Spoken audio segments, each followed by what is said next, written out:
Thank you. And I accept that welcome. I accept that welcome on behalf of every single Kennedy. Because the Kennedys have been no strangers to New Mexico. In fact, my father took me here as a young boy to show me the beautiful landscapes of this great state and to meet the incredible people of this state, the incredible diversity, the hard work of the people here.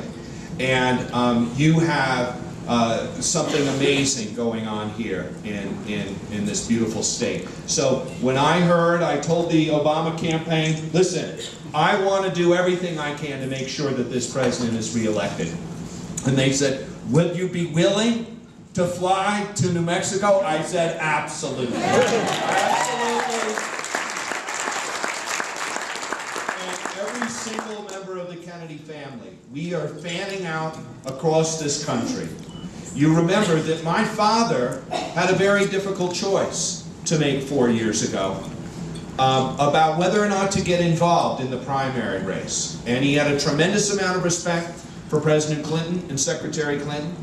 They're very good friends, but he believed that Barack Obama was a transformational figure that comes along once in a lifetime and able to really tap into the energy. People who were disgusted with politics as usual, the young people. And that is why my father endorsed Barack Obama, why he was here in New Mexico campaign. Many of you met him, I know, when he was here last, and he would be standing on this stage today if he were still alive, okay? Because, the welcome that you gave him in all the years past, and in Española, and Las Cruces, and in Albuquerque, and in Santa Fe, and Santa Clara Pueblo, where we're going this afternoon, all across this state, have welcomed my family. And I feel a lot of pride in my family, and they were great human beings, my father and Bobby and Jack. But as Mayor Coss just said, the reason why we're still talking about them is because of what they stood for. And what they stood for is a United States where everyone has a fair shot at the American dream.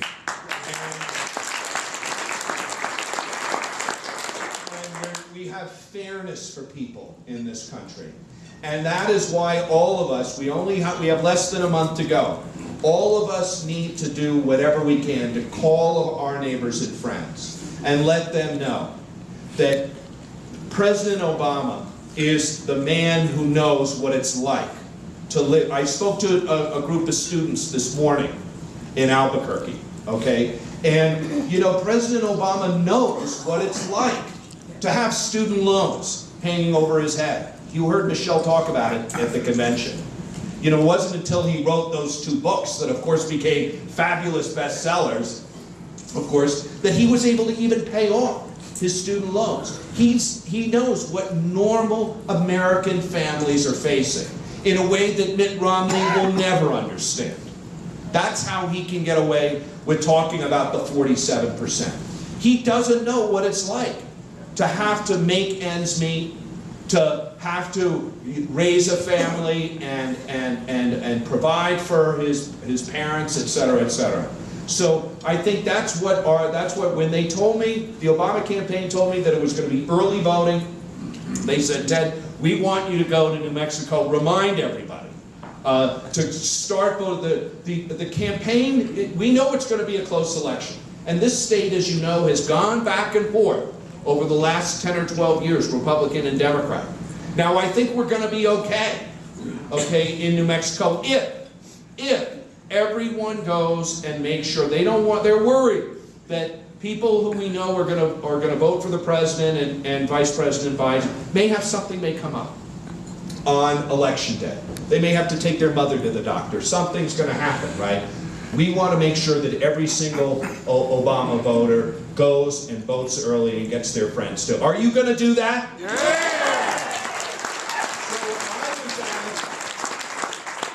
So I heard somebody say before I came up to the microphone. I heard some lady say, "I hope he's not going to make a long speech today." and her friend said, "Well, he wouldn't be a Kennedy if he didn't." I'm not going to make a long speech, but I just want to tell you why I'm involved in this campaign. A week ago, I was very honored to represent the president at a national forum on disability issues and healthcare in Columbus, Ohio. And I had to debate a woman named Kathy McMorris Rogers, who's a congresswoman from Washington State, the mother of a child with a disability. And she's a lovely woman. And in fact, on disability issues, she's quite moderate. And she's co-sponsored numerous pieces of legislation to try to expand job opportunities and other opportunities for people with disabilities. I've been a civil rights attorney for people with disabilities. Some of you know my story of when I lost my leg to bone cancer when I was 12 years old. Really shaped my life, trying to expand opportunities for people, for everybody, okay? But unfortunately, Kathy McMorris Rogers, as wonderful as she is not at the top of the ticket. Something very wrong has happened to the Republican Party. Yes. Something very wrong has happened to the Republican Party. In fact, I'll just give you one example in the issues that I care about. The Department of Justice has been trying to make sure that all the rules of the Americans with Disabilities Act are complied with. And they have an initiative regarding swimming pools and people with disabilities being able to access hotel swimming pools. Now, this may not sound like a very important issue, except if you're a person with a disability and you travel and you want to go into a hotel swimming pool, okay? Now, companies like the Marriott Corporation have said, you know what, we're going to do it. We are going to make sure all of our hotel swimming pools are fully accessible to everyone, okay? They should be recognized for that. But the Chamber of Commerce, that is a wholly owned subsidiary of the Republican Party, okay, has told House Republicans, we want you to defund the initiative at the Department of Justice that will enable you to go and implement the swimming pool regulate, because we think it's too onerous, even though they've had 20 years since the ADA was passed to try to make these accommodations, and they haven't done so. Okay, that is how mean these people are, okay? To defund the initiative, to try to make sure that people's rights are enforced in the United States of America, okay? That is what we're dealing with, okay? That's just one example of what we're dealing with. Okay? And if Mitt Romney gets his way, what do you think is going to happen at the Department of Justice? What do you think? How do you think the tribal leaders and Native American people in the West, what do you think is going to happen to their civil rights? What do you think is going to happen to the rights of immigrants in our country? I mean, this is really, that is why what the mayor said a few moments ago, that this is the most important election of our lifetime. It seems like we say that every 4 years, but in this case, it really is true. We're about, you know, when we drove down here today, we put the gear shift in D, which is drive, which is Democrats, okay, which is forward, okay. Did we put it into R for Republicans? We don't want to go in reverse. We do not want to go in reverse. We want to put our car in D, drive, and no, but in seriousness, it's there's a lot at stake. So I will just tell you one more story, because again, this is very indicative of what we're facing. 2 weeks ago, I was in South Dakota, and I met a girl or young woman. She's 17 years old. Her name is Amanda, and she lost her leg to cancer, just like I did, okay? Now guess what? She has a pre-existing medical condition now, okay? She has every time that she or her family applies for health insurance, thanks to President Obama, okay? Number one, she's able to stay on her parents' health plan until she turns 26, okay? Our health plan cannot drop her coverage now that she's had cancer. She's had 2 years of chemotherapy. They can't drop her. They can't discriminate her the next time she grows up and goes and leaves home and wants to apply for a job. They can't discriminate against her because of her pre-existing medical condition. And you know what? There are millions of people like Amanda all over the country, okay? And that is what this race is all about. Now, my father said, President Obama did stick his neck out and try to tackle this health care issue. He knew it wasn't going to be easy. He knew that there were going to be incredible vested interests, hospitals, pharmaceutical companies, all these interests out there that are, you know what, getting fat and happy on the current system. Do they want change? Some people do, but a lot of people don't want change, quite honestly. They're afraid of change, okay? Which is why healthcare has been done so incrementally. And my father he was always a fierce believer in what he believed in, but you know what? He was the first person to cross the aisle if he knew that he could get a deal done. And he did that a lot. Unfortunately, that kind of collaboration is not happening in Washington today. And it really is true. It's unfortunate that not more of that does take place. But I know that one of my father's proudest achievements was getting universal health care passed in the state of Massachusetts, okay, with Governor Mitt Romney. Now, I think Governor Romney, you know, would like for everyone to kind of forget about that, but we have the photos, okay? We have the photos of him standing there with my father, okay? So, believe it, he thought that the insurance requirements was a good idea before he thought it was a bad idea.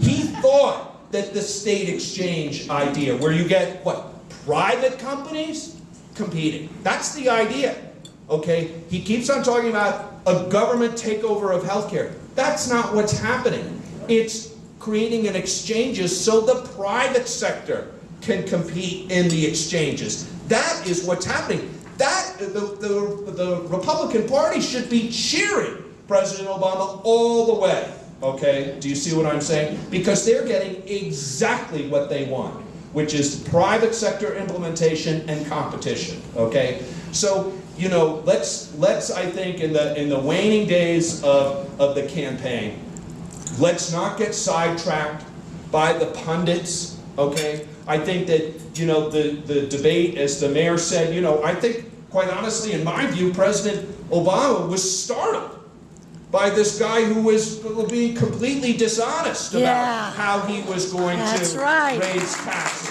okay? This was like a new person standing there on stage, okay? Talks about, now, you know and I know, okay, that you can't cut taxes for the wealthiest Americans and lower the federal deficit without also raising taxes on everybody else. It just, every economist, every mathematician knows that that's impossible, okay? He said he suddenly likes certain parts of the health care reform. For example, not denying people with pre-existing conditions coverage. Well, guess what, okay? The only way that works, and I'm not here to do the bidding of health insurance companies. Believe you me, I'm not. But in fairness to the health insurance companies, you can't have a system where people can suddenly be diagnosed with a problem and then they go ahead, because they can't be denied a coverage, and sign up for health insurance, you know, the day that they get diagnosed for a major illness. That can't happen either, and everyone understands that. So what is it? I think that what we've seen is a new Mitt Romney. We've seen that before, where he was, you know, pro-choice, before he was, against choice, where he was, you know, he was one of the leading governors on the environment. In fact, in Massachusetts, he appointed a commissioner of environmental protection that was one of the leading environmental advocates in the whole East Coast. Okay, but now, of course, he can't do that because he's bought by the energy industry. So I think that all of these things are going to be important, and that is why, you know, I'm spending so much of my time between now and Election Day. And it really is true. You know, I've been involved in a lot of campaigns before, and people like yourself who are willing to pick up the phone, call your neighbors, it really is true, okay? Especially in an election like this one, where it's going to be decided by 1 or 2 percentage points. In all of these states, believe me, it's going to narrow even more. We can't get discouraged, okay? We can't get discouraged. We know it's going to be close. That's why, are you going to give the Obama team here your 110% between now and Election Day?